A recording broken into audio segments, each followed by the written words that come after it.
Assalamualaikum warahmatullahi wabarakatuh. Bagaimana kabar anak-anak pada hari ini? Semoga kalian dalam keadaan sehat walafiat dan dalam lindungan Allah Subhanahu wa taala.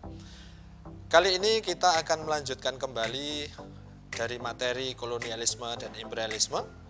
Sebagaimana yang pada sesi pertama sudah saya jelaskan tentang faktor-faktor, kemudian beberapa materi yang terkait dengan kolonialisme dan imperialisme, maka kali ini kita melanjutkan untuk pembahasan mengenai negara-negara yang melakukan penjelajahan dan penjajahan di dunia barat, dari dunia barat ke dunia timur. Kita bisa melihat pada slide berikut, yaitu negara Portugis. Jadi Portugis merupakan salah satu dari negara yang menjadi pelopor imperialisme kuno. Selain Spanyol yang pada sesi pertama sudah saya terangkan, sekarang kita membahas tentang negara ataupun bangsa Portugis. Jadi bangsa Portugis ini melakukan penjelajahan pada tahun 1488 di bawah komando Bartolomeus Dias yang berlayar menuju pantai barat Afrika dan kemudian mendarat di ujung selatan benua Afrika. Wilayah ini wilayah yang sering dikenal dengan Tanjung Harapan. Tanjung Harapan ini nama yang diberikan oleh Raja Portugis yang awalnya bernama Tanjung Topan. Lalu setelah dari Tanjung Harapan tersebut, Bartolomeus Dias kemudian kembali. Perjalanan kemudian dilanjutkan oleh Vasco da Gama pada Juli tahun 1497, melanjutkan perjalanan dari Tanjung Harapan menuju ke timur. Selanjutnya pada tahun 1498 mendarat di Calicut.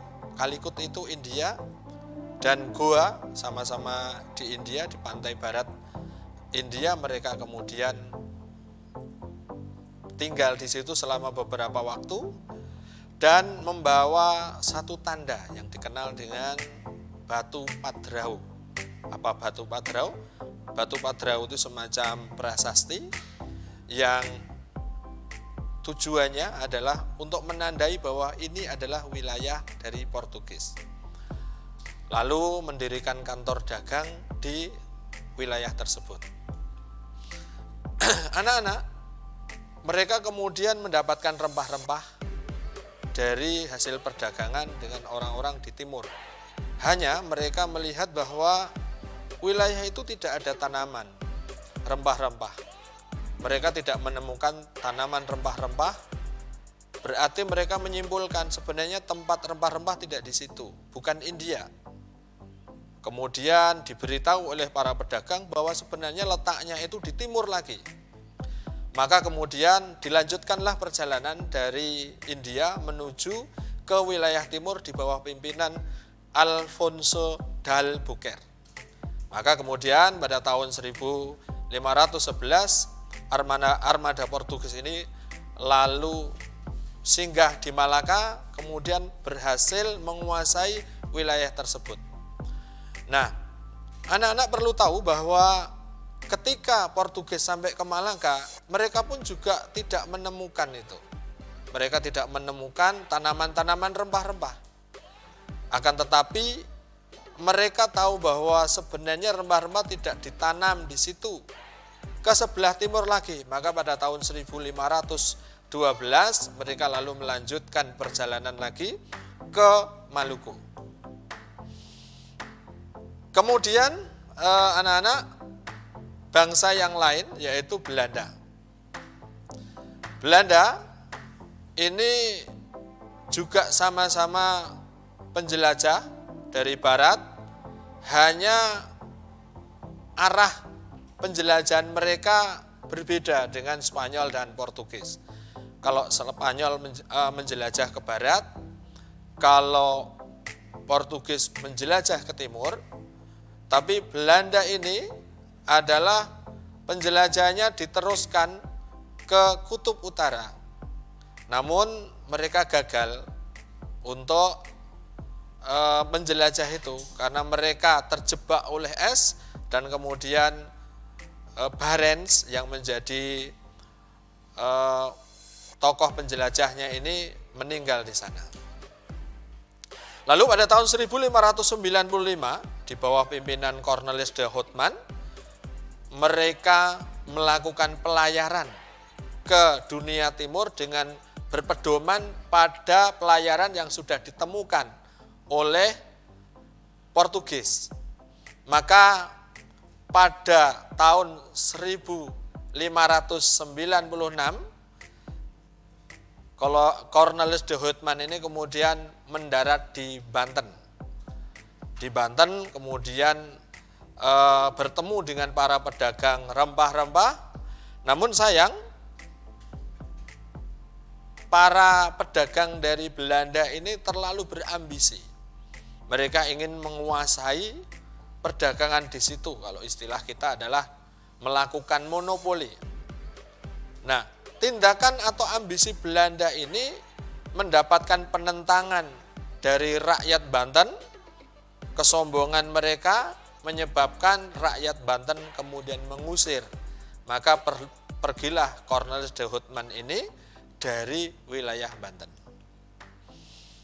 Namun demikian, walaupun mereka diusir, pada tahun 1598 Van Heemskerck ini dengan armadanya kembali ke Banten dan mengambil sikap yang berbeda dengan Cornelis de Houtman.